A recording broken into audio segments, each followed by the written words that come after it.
Bonjour et merci de vous joindre à moi sur Africa News pour s'informer des dernières nouvelles économiques. Je suis Amelia Martana Kitimbo. Aujourd'hui, nous nous concentrons sur l'Algérie. Cette semaine, les parlementaires algériens ont ouvert le débat sur une loi controversée sur les hydrocarbures. Le débat renforce la contestation contre le régime. Ce projet de loi, une fois adopté, est soupçonné de permettre la vente des principales richesses du pays aux multinationales.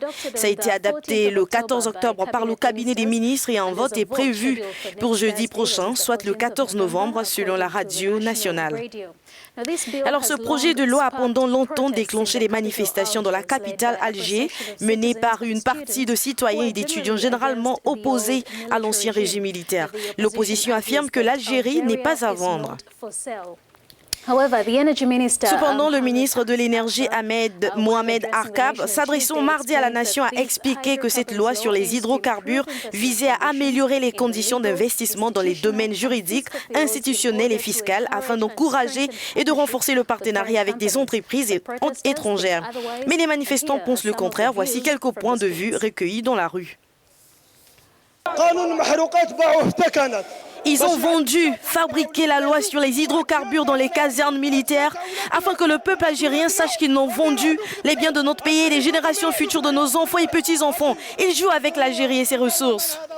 Je voudrais dire à ce Parlement et à ce gouvernement qui sont illégitimes, qui n'ont pas le droit d'adopter une loi jugée fatale pour l'Algérie et les Algériens. Non à la politique de répression. Partez, dégagez, parlement illégal, vous avez vendu le pays, traître, partez, dégagez. Alors, un reportage de l'agence France Presse a révélé quelque chose d'intéressant. La plupart des citoyens ordinaires et des étudiants qui manifestent dans la rue n'ont pas lu le projet de loi eux-mêmes, probablement parce qu'il est trop technique. Ils ne s'appuient que sur des extraits des médias et sur les commentaires d'experts notables.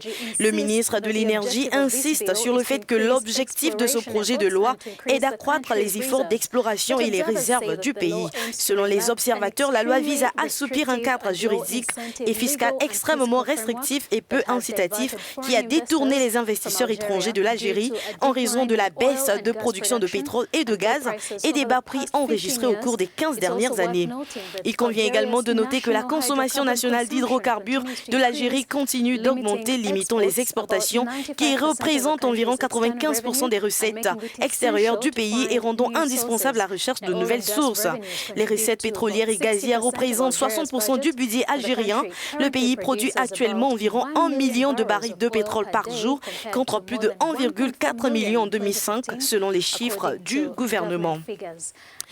Et c'est tout pour la chronique business de cette semaine. Plus d'infos concernant l'économie continentale à suivre ici sur Africa News dans Business Africa, diffusé tous les jeudis, à retrouver également sur africanews.com. Je suis Amelia Martana Kitimbo. Merci.